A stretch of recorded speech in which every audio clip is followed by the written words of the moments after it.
daawade haddii aad ku cusub tahay channelka Ilays News fadlan subscribe saar gambaleelkana furo si aad ula socoto wararka iyo barnaamijyada xaqiiqada ku salaysan ee aanu sida joogtada halkan idinkula wadaagayno. dawa qiimaheedu jaban yahay caalamka oo dhan laga heli karo ayaa la sheegay inay gacan ka geysan karto badbaadinta bukaanka sida daran ula ildaran xanuunka coronavirus. dawadan oo xadiga laga qaadanayo aad u yar yahay ayaa lagu magacaabaa dexamethasone waxaana loo arkaa inay tahay guul aad u weyn oo laga gaaray dagaalka lagula jiro fayraska dilaaga ah sida ay sheegeen khubarada caafimaadka ee dalka Ingiriisku. waxaa daawadan laga helay ay qayb ka tahay tijaabadii ugu weyneed ee caalamka loogu sameeyay daawooyinka hore u jiray si loo arko inay wax ka qaban karaan fayraska corona.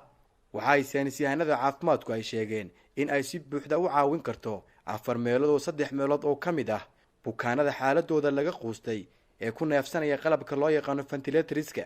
waxa sidoo kale ay saynisyahanadan ay sheegeen in ay cudurkan dawadan dili karto inta badan dadka uu sida xun ugu dhacay.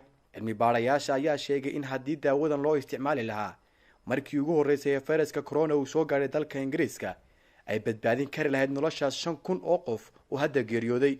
dalalka saboolka ah ee dunida oo cudurka COVID-19 uu aad u saameeyay ayay faa'iido ugu weyn noqon doontaa maadaama uu kharashkeedu aad u yar yahay.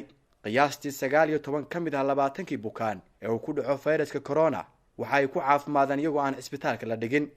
xataa kuwa isbitaalka la dhigo badankoodu way ka soo kabsadaan cudurka balse qaarkood ayaa laga yaabaa inay u baahdaan in lagu xidho qalabka neefsashada caawiya. kuwaas ayaa ah bukaanada halista weyn ugu jira in ay u geeriyoodaan cudurka corona. waxaase la aaminsan yahay in ay si fiican u caawin karto daawadan hadda la helay. hore ayaa daawadan loogu adeegsaday xanuuno kale oo waxyeello u geysta jirka waxaana u muuqataa mid joojin karta dhaawaca soo gaadha jirka gudihiisa marka ay si xad dhaaf ah oo falcelin ah u saameeyeen unugyada difaaca qofku ee ka hortagaya saameynta xanuunka corona kuwaas oo ugu dambeyn shaqadooda jahawareerka ay ku sababi karaan dhimasho. tijaabada lagu sameeyay daawadan oo ay horkacayeen koox khubaro ah oo ka socota jaamacadda Oxford ee dalka UK ayaa lagu sameeyay ku dhawaad 2,000 oo bukaan oo isbitaalada yaalay kuwaas oo la siiyay daawadan waxaana la barbar dhigay in ka badan 4,000 oo bukaan oo aan la siin daawadan. bukaanadan daawada la siiyay ayaa waxa ku xidhnaa qalabka neefsashada caawiya ee ventilatorska loo yaqaano waxaana la sheegay inay daawadan bukaanadaasi ay ka caawisay way khatartooda dhimashada yareysay 40%. Professor Peter Hobby oo madax ka ah baaritaanka ay wadeen kooxdan dhakhaatiirta ah ayaa waxa uu yiri tani waa daawada kaliya ee ilaa hadda la xaqiijiyay in ay yareyn karto heerka dhimashada xanuunka COVID-19 si baaxad leh ayay hoos ugu dhigaysaa. waa guul weyn oo la gaaray.